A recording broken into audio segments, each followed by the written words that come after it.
Hey, everybody, here we are back again. It's your two dads, and the dads this time are me and a young gentleman named William Caudle. He's coming with the two barrels. He's a veteran and he's a dad, and he's going to talk to us about all manner of things. He's going to leave us wiser than we were when we got here tonight.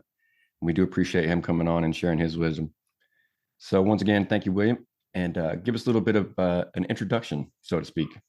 All right. Well, thank you for having me. I don't know about young, but we'll go with it. The years have really set in, it seems like, but that's beside the point. That's another therapy session. Um, anyway, I'm a little over 50. I've been married 3 times. I have two wonderful children, Hannah, soon be 26, and Joshua, 19. Married for the third time to Elaine. She is absolutely fantastic. Wish could have had her the whole time, but it is what it is. Um, but been working at an automotive manufacturer in the state of South Carolina for getting on 27 years. I served 4 years in the Air Force, 2 tours in Desert Storm. I joined the Air Force to get out of the South, and they put me in Mississippi. So it just tells you how your luck goes sometimes.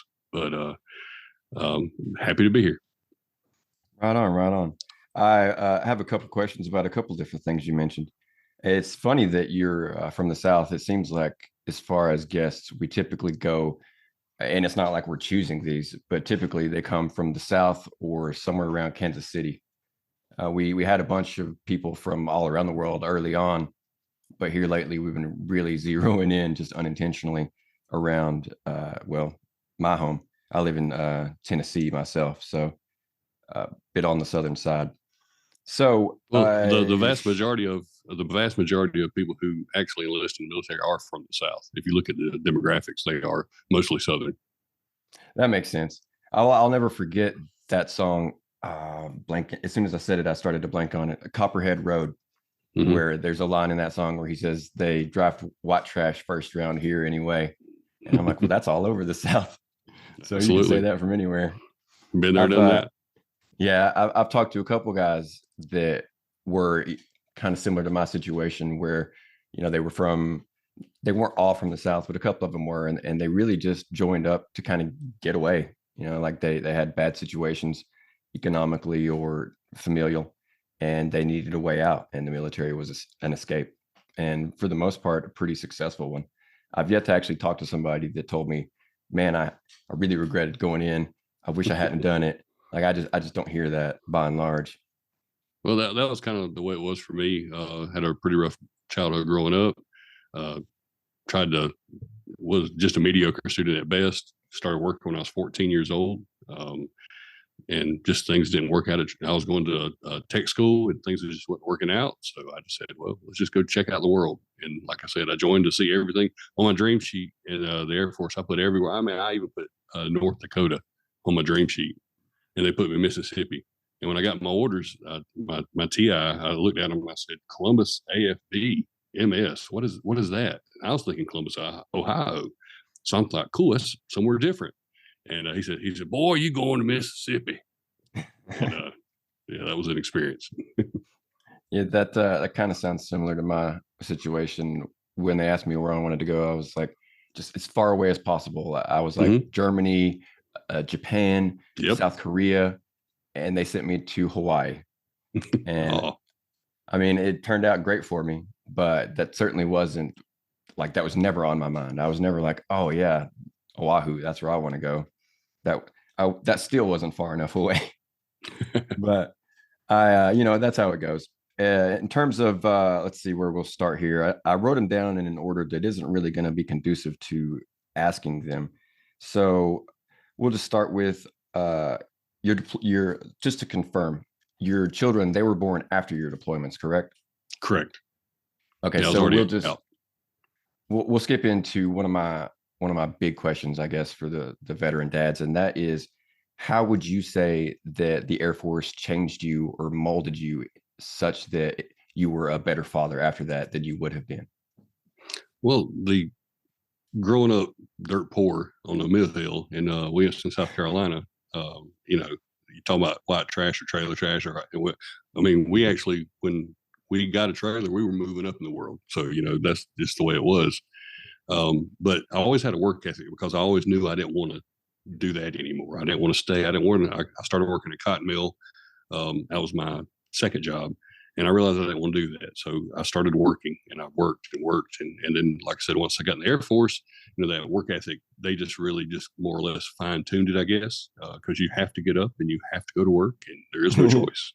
Yeah, you have to do these things. Yeah, you have to. There's no, I mean, one time, in the Air Force, we have a lot of, we have intramural sports, and I hurt my ankle real bad. It was real bad, a high ankle sprain. I couldn't walk, couldn't put any pressure on it.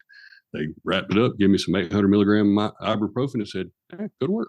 It just from that point forward, I've always just got it, went to work. But I think what that really has helped me is help me especially be able to support my children and pay for what I needed to pay, child support and everything else that goes along with all that. Eventually, later on down the road, it just kept me focused on what I need to do to get everything done. Right. That I could see that being a big deal. I didn't have the work ethic that I did after the Army, so I could see that being, a big factor for other people as well. I mean, like you said, you really can't, like, you have no options. I mean, like, Mhm. I have a buddy, sometime co-host, and he said that he would miss formation like all the time because he just was late to everything. And I just couldn't understand that. Like, I had a fear of being late to formation. Mhm. I remember one time I left my boots on top of the car and drove away, and I was on the highway before I realized I had left my boots, and I drove back and still got to work on time. Like, the fear in me was strong that day, but I could not lose my boots and I could not miss formation. So it's just something that I mean, they don't beat it into you, but, like, metaphorically, they certainly do. Oh yeah, yeah. There's a thing about being on time that I will never be able to let go of. Mhm. So you mentioned your rough upbringing, and that immediately made me wonder what your situation was in terms of your dad. Did you have regardless of his life and the person he was, did you have a good relationship with him? Was he a good father in general? Absolutely zero relationship. My mother was the other woman, if you want to put it that way, and he had nothing to do with either me or my brother. Oh, okay. And a So, stepdad never came into the picture? well, there was one, but very abusive and alcoholic. Abused her and abused my mom and me and my brother as well. Damn, So that's it was pretty rough. I ain't gonna lie to you, it was yeah. pretty rough. That But what that did solidify my desire to do the best I could as a father, because I feel there's some people that they get abused, and and they make a choice kind of like I did, that I'm never going to do this. I'm never going to act this way toward my children. I'm never going to act this way toward my spouse. And I think there's other people that something in them snaps that they just can't help it. Well, they're the ones that do the next generation of abusers. But for me and my brother both, we just made a decision that we're going to do the best we can versus going the other route. Yeah, I totally agree. It's really one of two ways. Either you become the abuser, or you make that effort to stop the generational curse and to And become, it's a tough. better person. Yeah, it's not easy. And I would imagine that, like, I, I speak from a little bit of experience, but I've not analyzed this such that I can kind of, like, go too deeply into it. But I would imagine that for some people, that's a battle that goes on long into your life, which kind of leads me into my next question. My dad he was there. My parents were divorced, so he didn't live with us until I left my mother and moved in. Well, long story short, I saw more of him. I was in his custody from about 13, 14 on. Hmm. And so he was there, but he was never really, like, there. He didn't teach me how to drive. He didn't teach me how to throw a baseball. He didn't teach me how to fight. There's so many things that now that I am a father that I realize I've had to teach myself. And it wasn't like this was a process I realized was happening at the time, but it definitely did happen. And I was wondering, in your situation with much less than I had, how did you fill that gap? How did you gain that knowledge that a father typically would have given you? Well, I mean, it's difficult. My mother's husband that abused us, he really liked fishing.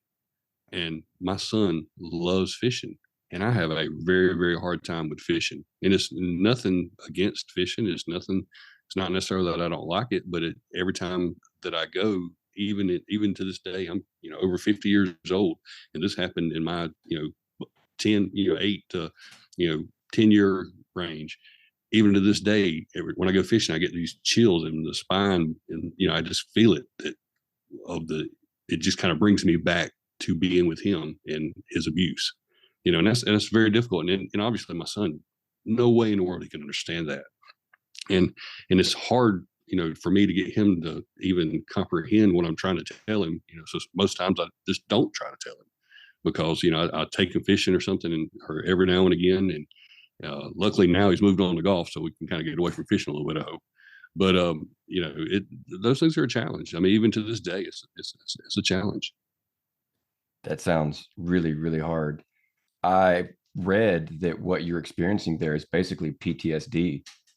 You like from not combat at all, but just your Hmm. life in general. And it makes perfect sense that you would still be suffering from that sort of thing because that leaves its impact on you. In terms of, we'll just jump on into here to your son. So he really latched on to, and this is, like I said, this isn't necessarily in the order. We may even come back to this, Sure. but he latched on to fishing, and that made me think of what I might be sharing with my son one day. So, and obviously you are not a fisher, uh, or a fisherman. What did you try to share with him? What kind of activities did you kind of um, you know partake with him, if not to kind of sway him in that position, at least to use to get closer to him? Well, me and my son have had after me and his mother uh, had our divorce. Mine and his relationship's been a lot stronger, I guess you would say, than my daughter, because obviously mom and daughter, it is what it is. So mine and his relationship's always been probably a little bit stronger. But he at first, especially when he was younger, he gravitated towards sports. I really liked sports growing up. I didn't get to play too much because we were, didn't have the money, but I've always been, a big sports fan. So him playing soccer and playing uh, baseball, all that, and then eventually bowling. I mean, one year I think he was under the under 14 age, and he finished 12th in the state in bowling. I mean, he did some stuff, and then like a lot of children, they eventually change their what they want to do, and they start doing different hobbies. And he got into video games. He's been doing some competitive. I bought him one of those cages that you can race, car racing or whatever. He's doing that for a while, and he's been designing some cars and working on the side, designing cars for these car races. And now his latest endeavor is golf. So I've been trying to make some time working nights, and trying to meet him. And now that he's older, he can actually drive and meet me, which is very nice. And then we'll go play around the golf together, just spend some time together. And that's been very good, very, That's very awesome. fulfilling. It's cool that you guys are able to connect like that in multiple ways. It's also really encouraging to hear that he has so many different hobbies that could all virtually be its own career one day. Hmm. It is, you know, the, I get different viewpoints from different parents that come on here. Some of them are completely like against all screen time and phones and what have you. And then I get other parents that really kind of try to encourage their children to follow whatever, even if it is video games or something of that nature. And I think like here lately, my opinion will certainly change when my son gets older. But here lately, I'm more of the opinion that you kind of got to let him, pick whatever. And it may be something that like for you, it may be like, oh God, no, not fishing. No, please, no, not fishing. But at the same time, like if that's what they want, then you have to try to do what you can to support that and to Hmm. meet them there. And I've learned, though I have yet to put this in practice, that the best way to keep a relationship with your children and to grow that relationship is to encourage those activities and then to partake in them regardless of whether you like them or not. I mean, for you succeeded in the fishing thing up until the time that he actually worked his way out of it. So that was like a success all the way around for you. Um, but that I'm like this when I'm on my own. that actually led me to a different thought process and a different topic and a different subject. Well, not necessarily a different topic, but a different question. And that is in terms of, those hard times when you were, for example, going fishing with your son, or dealing with things from your youth that that we simply haven't covered here. What do you do in life to kind of retain your mental toughness? Because personally, I've had a bit of a rough year. A couple of close family members have died, and so I'm asking all these dads that I contact and talk to uh, virtually the same question, because I'm wondering, do I personally have mental toughness? If I don't, how can I get it? And so that leads to the same question again and again. And I'm wondering, you've had a hard life, and uh, I would think that mental health would be something very important to you as a result of that. So with that being said, how do you kind of keep an even keel when you know maybe you get really depressed, or things just get really hard for you? Well, I think a lot of it has to do with how I'm wired. I'm very positive. Sometimes that can annoy a lot of folks when you are positive. But with that being said, this year I've been really, just now starting the year, obviously. But one of the things I'm working on this year, I decided I want to work on myself. I want to lose some weight. I want to, I want to, that, like you talking about, that mental toughness. I want to work more on that. But for me, how I deal with things, unfortunately, I internalize things a lot, and that's tough. And that can lead to stress and other things like that. But what I try to do as best I can is I always try to look forward. I always say, okay, this happened bad today. This, what if for whatever reason this happened, but what can I do next to avoid it, or what can I do next to keep going down this road? And if I can keep moving forward, then I can get past those issues. And that's kind of how I've approached life. Even as a child going through the stuff, I knew, my thing was, I want to be a dad so I can not be like this guy. I want to be better than this guy. And everything that I've done, I've always said, okay, this is how good this person does it. I want to be better than that. I want to try to do better. Now, I've failed miserably. After 50 years, I've failed a lot over the course of a lifetime. But what I'm trying to do now, especially as a supervisor at where I work, I have a lot of, I call them kids. I like working nights because I get to work with the kids. A lot of these guys are in their 20s and 30s, and they're going through issues. And I've had associates come to me and say, "Hey, I'm thinking about killing myself." I've had associates come to me, "I'm going through a divorce," or "Hey, I'm about to leave my wife," or all these different things.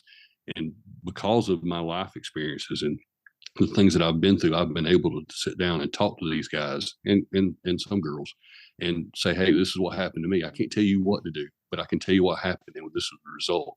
And hopefully, this can help them make better decisions." And so, I've had some good results, especially with the young man that talked to me about suicide. He was struggling, and me and him, we would just butt heads, could not get along, and he wouldn't. I couldn't get him on the same page with the rest of the team. And he told me that, and we got him.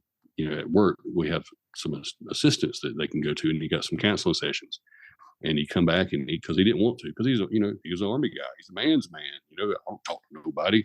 Well, he went to talk to him, and it helped. And he come back to me, and I kind of joke around with guys, just put my arm around him, give him a hug, give him the bro hug, or whatever you want to call it.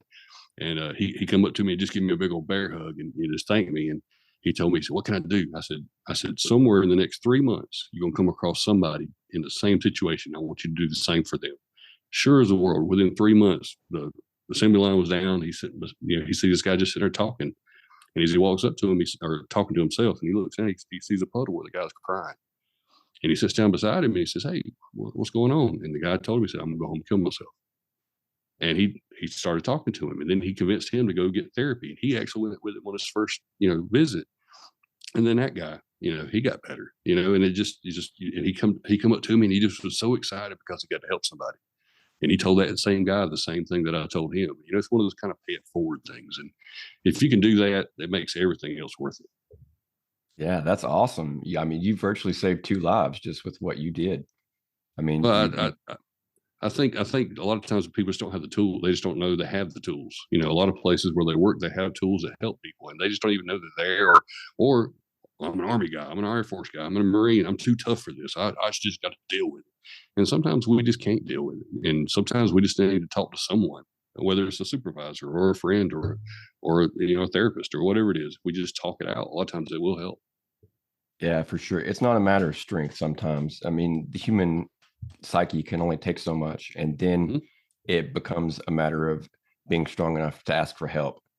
And it to have, I don't know which would be better to be in that to be in your associate situation, and to be lucky enough to have someone to lead me out of that darkness, or to be you and to have that great feeling from like, I actually helped somebody today. Like, I that guy's better off now because of what I done. Like, both of those are like really, like, I don't know, like warm, uh Mhm. like situations. Like, I've been in some tough times before, and I mean, I had to work it out myself. There was no one there that put their arm around me and said, here's what you need to do, or here's where you need to go.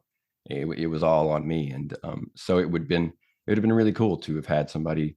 Not to say that I ended up any worse or better than I would have anyways, but it would have been nice to have had that in your situation, basically another father figure, kind of like lead you out of the tunnel and into the light.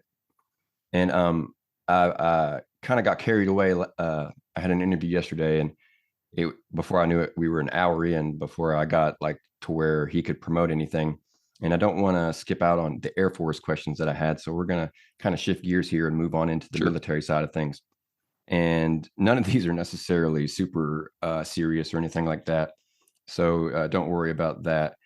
But I do want to start off with, in terms of being going back to the Air Force, and the time you spent. We all tend to miss, uh, one or more things, and some of us, it seems, tend to miss the exact same thing. But I continue to ask, the veterans that I come in contact with, what is it that you miss about being back in the military? Well, I know I'm sure you've heard it, and I've talked to other former vets. Obviously the camaraderie and stuff like that. For me, growing up in South Carolina, I hadn't seen much. We were poor, didn't go any places. I mean, for us, going out to eat when I was a kid was with my grandma going along John Silver's, and that was fancy eating. But seeing different things and going different places and meeting different people, I'd never met. You know, not to characterize a person, but I've never met a Yankee before. And I go to my base in Mississippi, and one of the first guys I meet is from Boston, and hearing that accent was completely just mind altering. I mean, I couldn't understand why he wanted to go get a pie. I was like, "What are you talking about?" Go get some pizza. But just those things like that, those are new experiences and meeting people. And growing up in the South, for in the '70s was a different time than it is in the 2020s. A lot of people were still had a lot of animosity toward African Americans, and Mississippi was the same. But when you get on that base and you get around people and you get to know people and you realize that they're just people, that it don't matter. It don't matter what the color is. It don't matter what they wear. At the end of the day, 95% of the people in the world just want to do their job and go home and have a quiet life. It's only the 5% or less that act a fool or become politicians or whatever. But meeting the people, meeting new people. For me, if I had stayed if I'd never went in the Air Force, I'd probably been in the cotton mills till they closed down. Maybe I would have got a job, one of the suppliers for the automotive manufacturer I work at now, or maybe even got a job there eventually anyway. I don't know, but I wouldn't take away from, I wouldn't want to miss out on meeting those people and seeing those different things. And I mean, even traveling to Saudi Arabia, I mean, obviously that was earth shattering to see that kind of, see a completely different lifestyle than anything that I've ever seen before. That's the things that I wouldn't trade for anything. That's the things I really miss. I definitely understand that. It was somewhat similar for me coming from East Tennessee. I remember right when I got to basic training, I like, just like the bus at school, I went straight to the back of the barracks and found a bed. And like, it seemed like I turned around and every other black guy on the bus like surrounded me. And I was like, I've never been around this many black people before. What is it like? Are they gonna like be mean to me? and they were just like super cool. It was like there was no Hmm. color. And it like right after that, I met like, and this is I don't know, I feel like weird saying this for some reason, but I met my first Jew. I had never met a Jewish person until the army. Right. So I mean, in the South, like you said, we are just it's a bit of a different place. Yeah, well, it's So especially back way back in the '70s. Now, as old as I am, I like yeah, you said, a Jew. I mean, I met my first Jew at my base. I met my first Muslim. I met my first Catholic. I mean, all those things are completely different than anything that I ever grew up with. And just to compare notes, if you want to say that, or just talk about things, and it was just eye opening that there's more people in the world than just you. And or the people that it's a big old place. So there's all kind of people, and like I said, 95% of people just want to do a job and go home. They're good people in Saudi Arabia and in Kuwait or anywhere else. They're just people just want to do their thing and live in peace. for sure. Yeah, I wish like I don't wish there was a draft, but I wish there was some way that Americans were like forced to be exposed to that kind of thing more Hmm. often, because so often we're just insular to wherever we're from, and anything different from that is bad.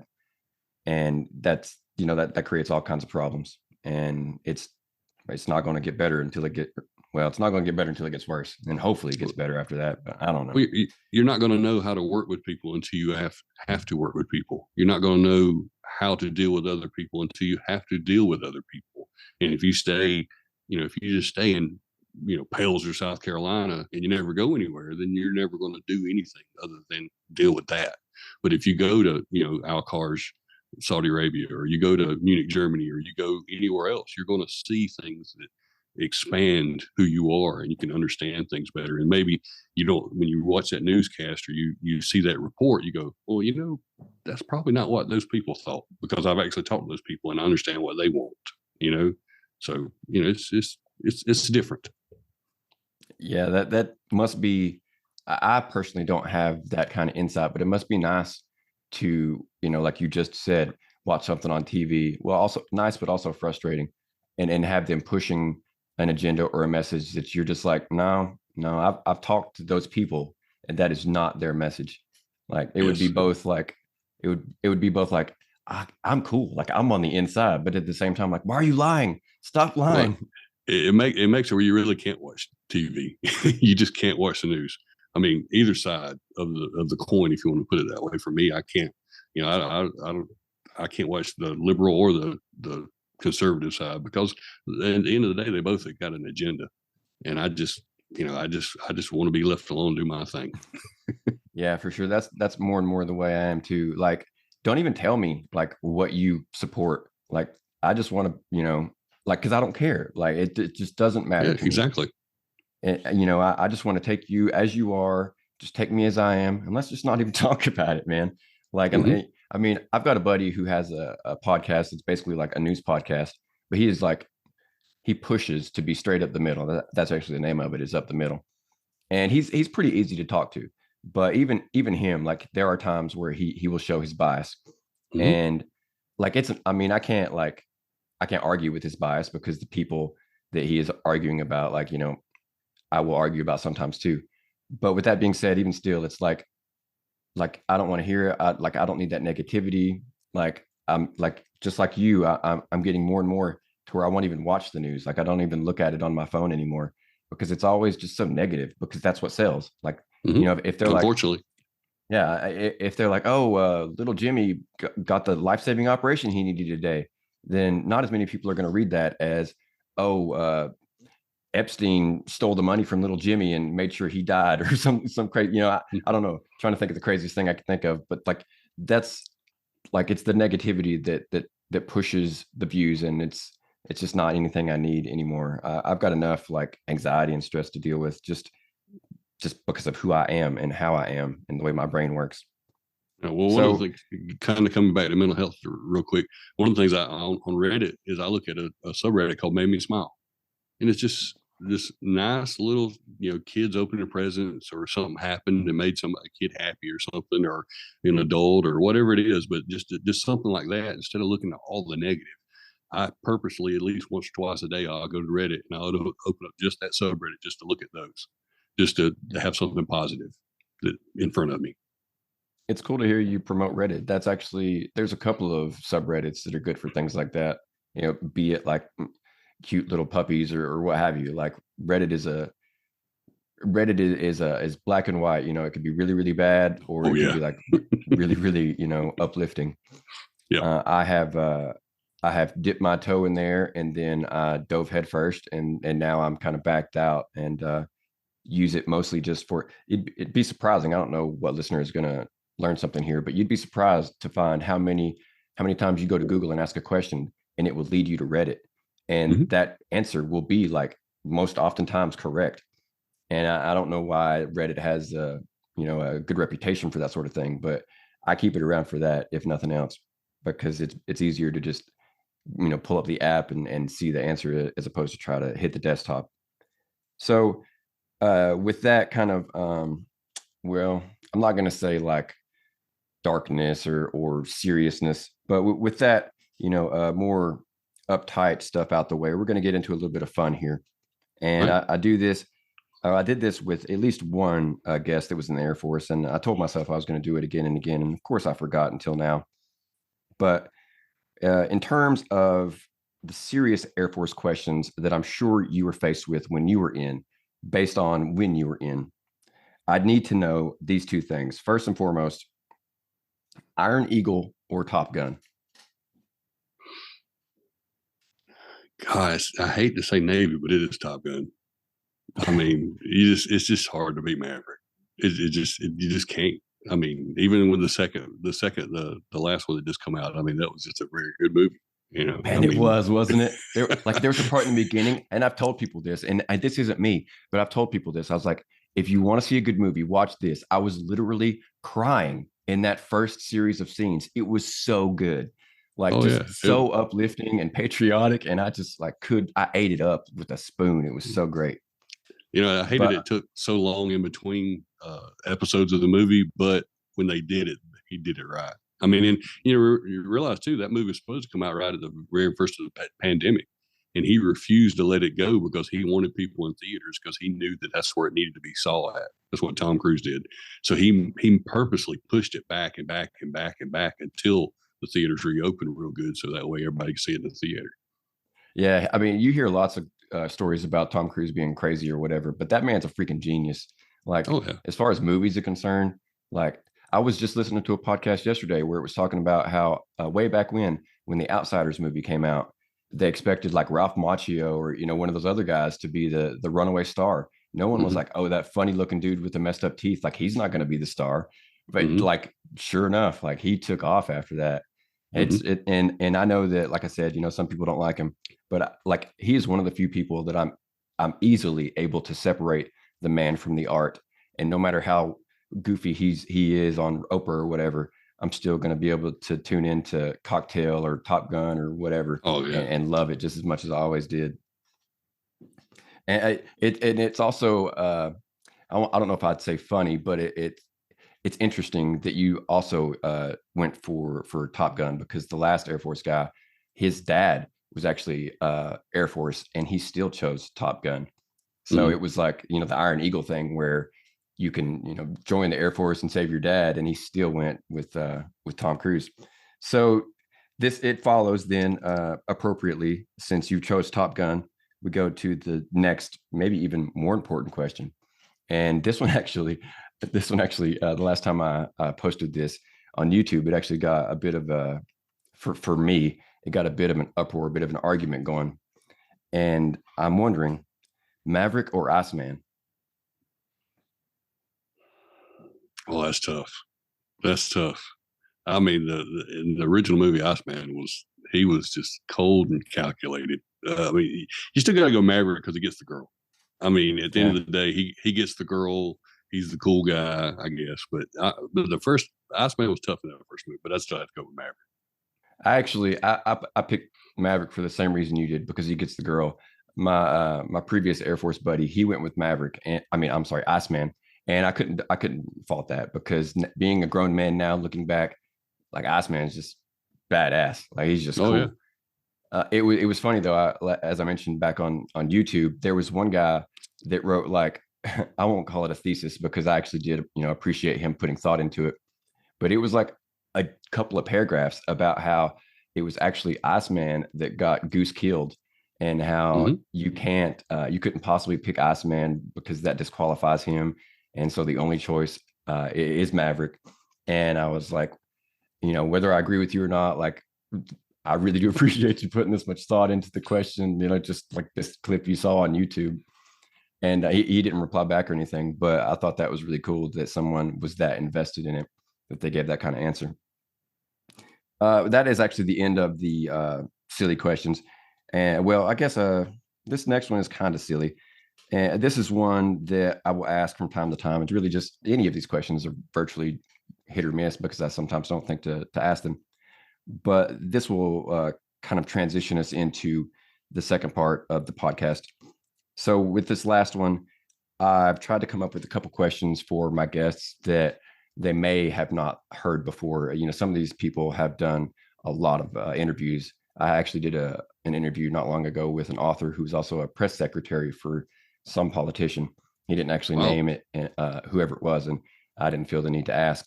But that's a man that has done a few interviews, and so I took it as a compliment that I had thought of a couple that he had never heard before, and I can't recall if this was one of them, but it is one that sticks out to me, just because it's kind of inverted from what you normally hear. So I keep looking because I'm going to forget it if I don't. But so typically, someone will ask you in a movie of yourself, who would play you? But what I want to know is, in a movie of yourself, who do you play that's not yourself? Wow. So like you talking about like friends or You could be your friend. Like the last person I asked this to said that he wanted to play his son in the movie, so that his son would get to see him act as him. wow, that'd be a challenge. God, I don't know. I mean that's almost that's thought provoking. I mean, because you have to sit there and think about your entire life. I mean, if I Yeah, couldn't there's play so many myself, different reasons that you could pick that person too. yeah, I mean, because I mean, unfortunately, as you get older, you don't have as many friends as you used to. Have I've obviously a lot of work colleagues, but I don't know. I would probably have to play my son. I guess I would probably be the closest person to me that I could pull off acting like him. I guess. Yeah, we don't really take into account any sort of age discrepancy. It just virtually you just fit the bill for whoever you Mhm. want to play. And I haven't asked that one that many times. I'm always interested to hear who they pick. And just like you, I'm at that age where like I have friends, I guess, but like I'm certainly not making more. And the ones I do have, like, yeah, I'm careful about what I ask them for. I don't want to be like, hey, can you help me with too many things? Because like I really don't want to lose what I do have. So I'm probably a really good friend because like I don't ever ask you for anything. And then if you ask me for something, I'm quick to help because I don't want to lose another friend. I I don't know if this is necessarily the reason I'm still friendless. Not that I'm friendless, but when I was in the army, I had, just like you, I'm sure with the Air Force, tons of friends, Mhm. and it's almost like you just are. I don't know. It's like a superpower where anyone you meet is like cool, and you can make friends with anybody when you're in the Yes. military. So I had like a dozen friends, and then I got out, and they deployed to Afghanistan, and we lost all contact. And when they came back, they got back on whatever social media, and I found them and tried to reconnect. And to a T, uh, you know, it was a fail. Every one of them that they had just, and this is maybe a topic for another day, but I don't know if I had changed or if they had changed, but they simply just had no. It seemed, though this wasn't said, they simply had no desire to continue, any kind of relationship with me.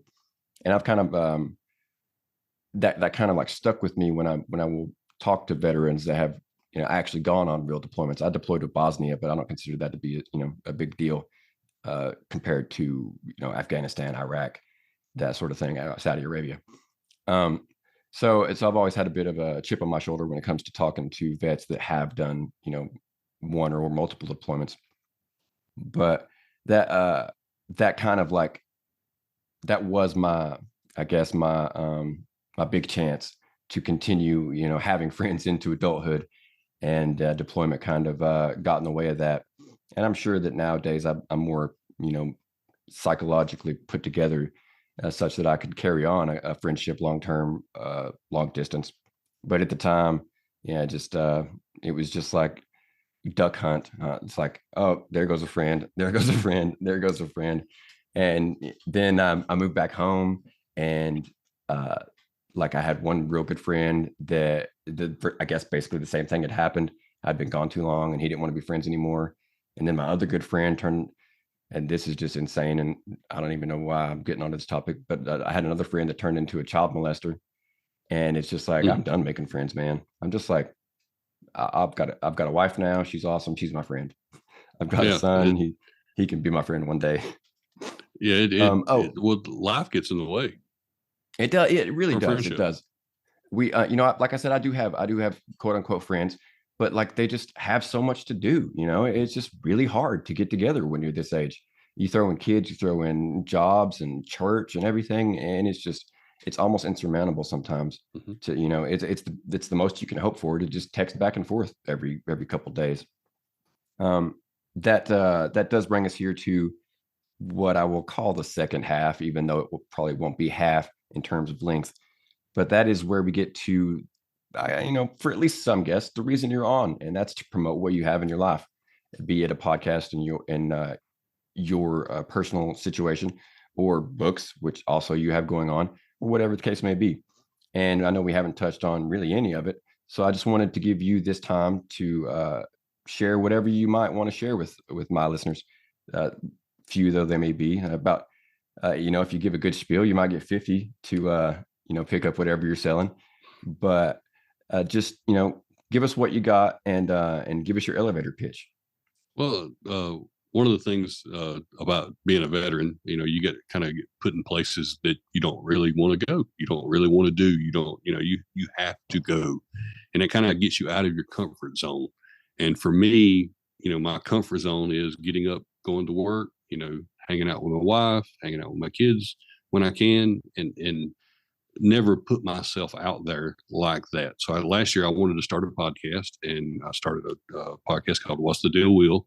I have only a few podcasts up. Unfortunately, my mom passed away, and dealt with probate and kind of some work issues kind of got in the way of it. So I kind of put it on the back burner, but I'm hoping to get that started up again soon. I kind of want to change the format. First, it was just about format about tech deals, about finding good prices on things, and helping people save a little bit of money.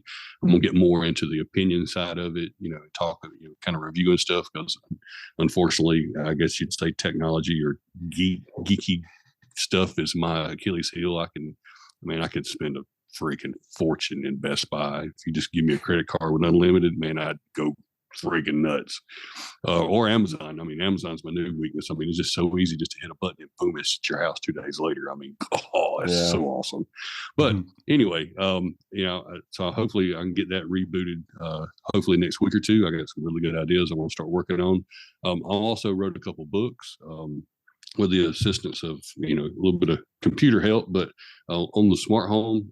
Excuse me, that's good. I'm old. I have to get my glasses. So I could read you the titles. But if you go to Amazon, you can search my name, William Caudle, Caudle.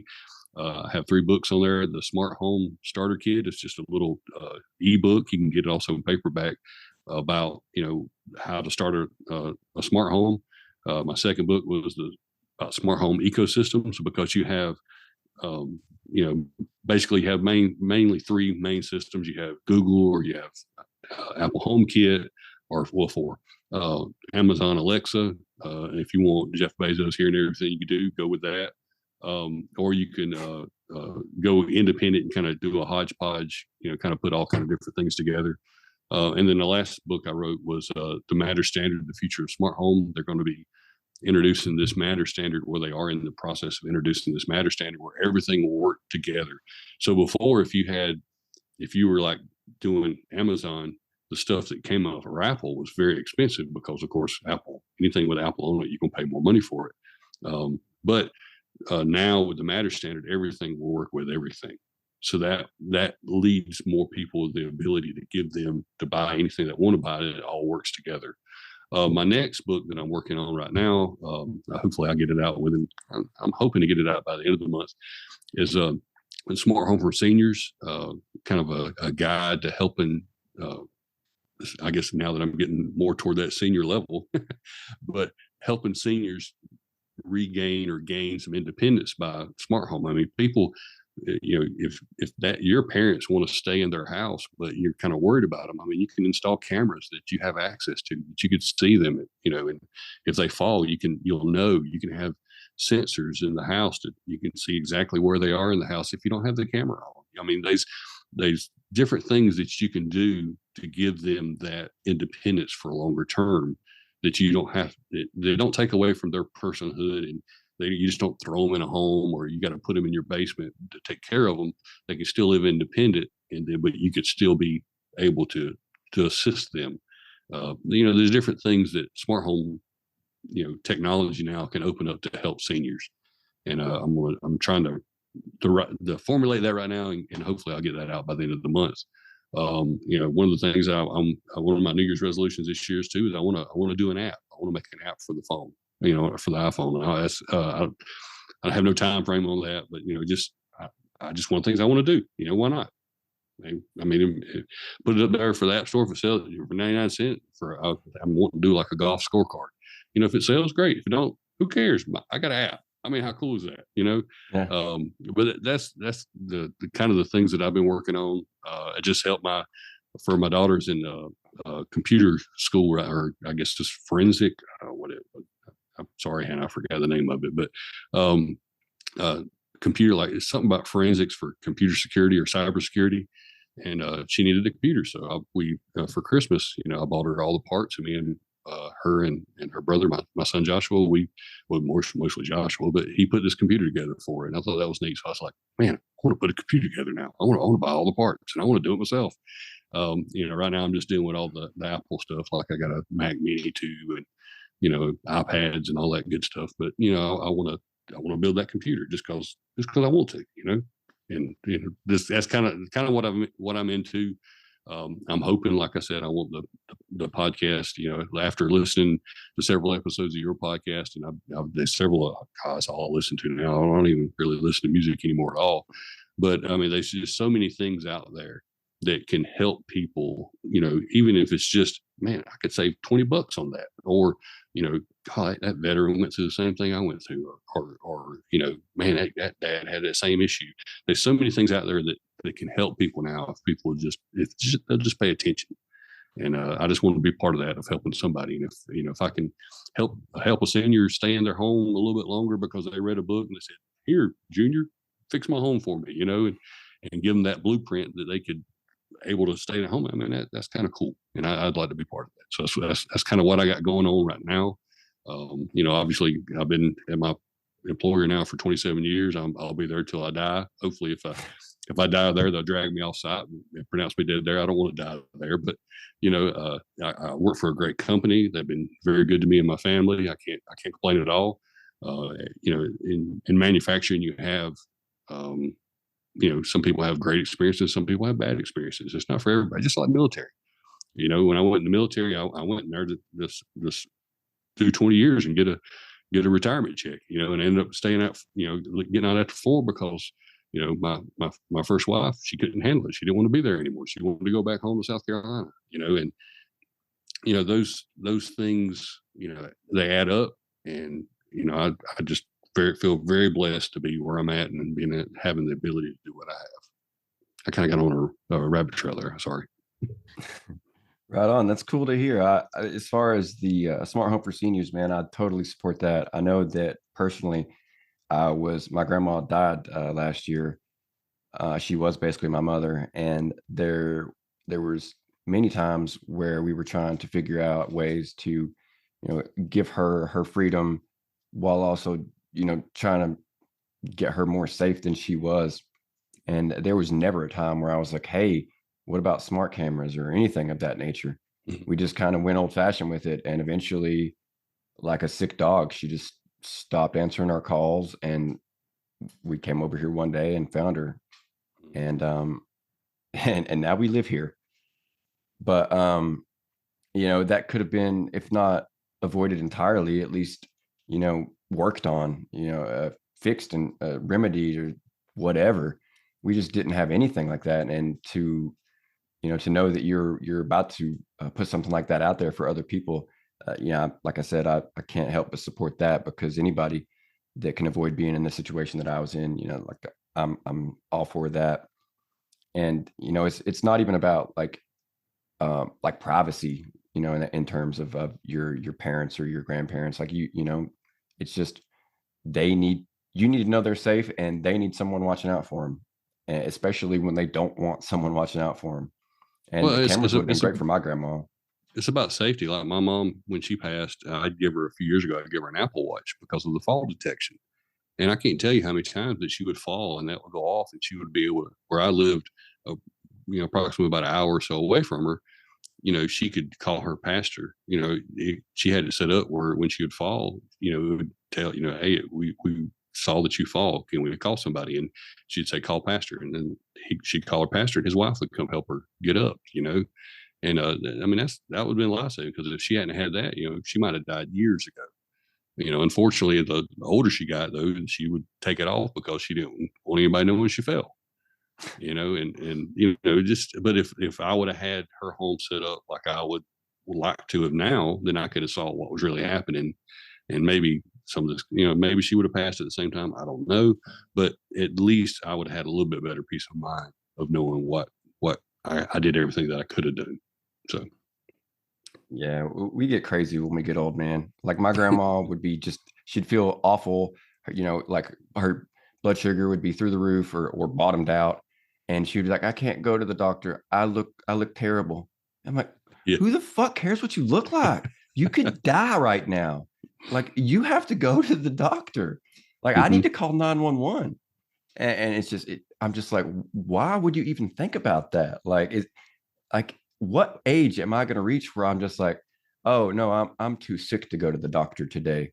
Like, that just doesn't make sense to me yet, and I hope it never does. Yep. But yeah, that's really cool. It's cool that you're able to find a topic that interested you so much that you're able to put out multiple books about that. I've always been interested in writing. Nothing technical like you're doing. I'm an English major, so I'm more of the fiction side of things. Never interested really in publishing. Just like to write for fun. So I'm always down to talk to other authors. And typically, I would have picked your brain a little bit more about the writing side of things. But as I've said time and time again, the listeners I have, for whatever demographic they're coming from, they like their episodes to be about an hour long. And if they go any further than that, it's hit or miss when it comes to listens and views and what have you. So I try to hit the highlights, and I try to keep it to about an hour. But maybe sometime down the road you can come back in, and we'll focus more on your books and the writing process and that sort of thing. Like I Well, I said, mean, that's really for go you, ahead. Amazon makes it so easy. I mean, most with my books, they're just Kindle books. So if you got Kindle Unlimited, it's free. It don't cost you anything to read it. But they make it super easy. I mean, a good topic for you is that you're interviewing all these military guys. Just do some cool military stories. I mean, you could write all that stuff out real easy, and it's super easy. Amazon makes it easy. The last guy I talked to said that it was, he self-published too, and he said that it was through Amazon, and it was, cake basically. Mm-hmm. And it was encouraging to hear that, and to know that these days I don't have to go out there and get an agent and all these different things to try and get my stuff published, because I am, granted, I'm here looking at you and we're doing a podcast together, but I'm actually very antisocial, and I really don't like talking to people that much. So the idea, that I would have to like intentionally talk to more and more people to get what I need, that kind of killed any drive to be a published writer. But yeah, self-publishing these days, I mean, even if it didn't sell, like you said with your app, like, it's out there. I wrote a book, it's published. Yeah, I mean, So I hadn't sold many copies, but I mean, it's been more than I thought it would be. I'd put it that way. But it's just kind of neat because I can go, hey, by the way, I pop up my phone, I wrote a book, and I mean, that's kind of cool. I mean, yeah, I mean, just you're a published mental health. writer. it's a mental health thing for me. Hey, that's cool, man. Like we all need something like that. I'm kind of down some days to just my son being my mental health pickup. Like, be it he's got this thing he does now where he pretends there's a snake in the house, and we spend like an untold time looking for this snake to the point where eventually I'm just like, I don't know, buddy. I don't actually see the snake. So I don't know where it is. I'm like, can we just stop looking? I think only you see the snake. And that usually buys me like 30 minutes or so. He's like 2.5, and I'm a stay-at-home dad. Oh, So he's entering that age where, not only does he want to play all the time, but now, like all of a sudden, like literally all of a sudden, like since December, he wants me to join in. And that awesome. it was never a thing before. Like it was never like, come play with me, daddy. But now it's like, daddy, play with me. So that's, it's cool to see things change like that. And like I mentioned before, I didn't have my dad there to do that sort of thing for me. So I make damn sure that I'm there, looking for that snake Enjoy, with him. enjoy every minute, brother. Enjoy every minute.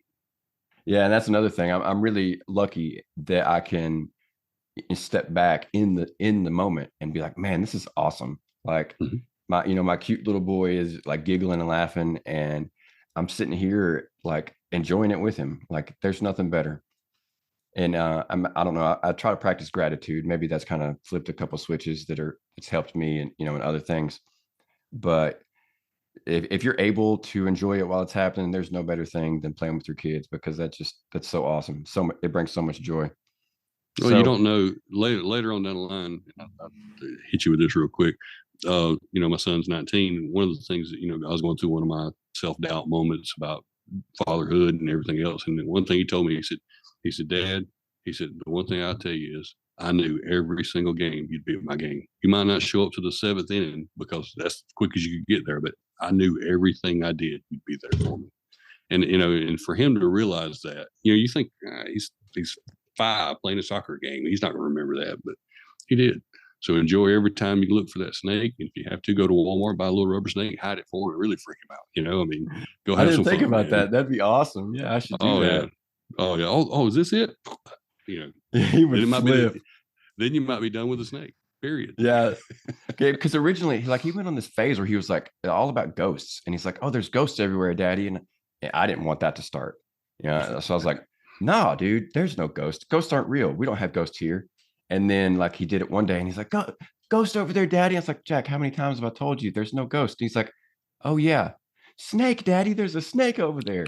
So obviously, like I could not avoid jumping in at that point, because I was like, "Oh, anything's better than a ghost, because I can't do anything about ghosts, Right. but snakes, I can pretend to kill or buy a fake one and throw it out in the yard, Oh, that'd whatever be the case awesome. may be."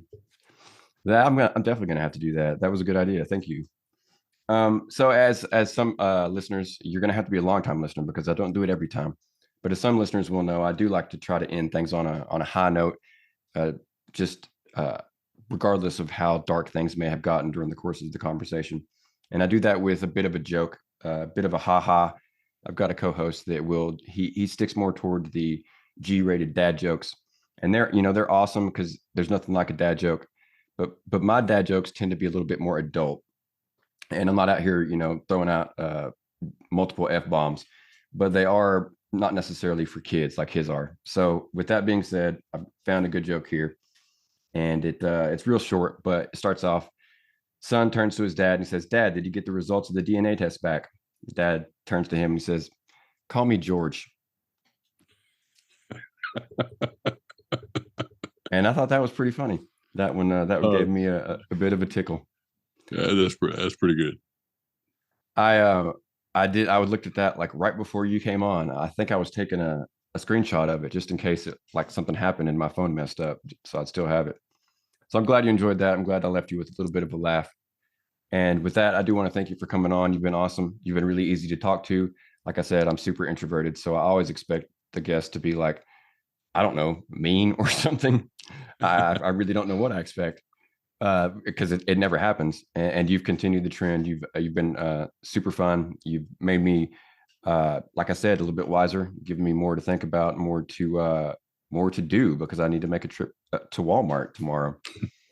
But with that being said, William, once again, thank you so much. I'm glad that you could find the time, and I hope you have an awesome rest of your week, an awesome weekend. I hope that podcast starts up quick and shoots to success.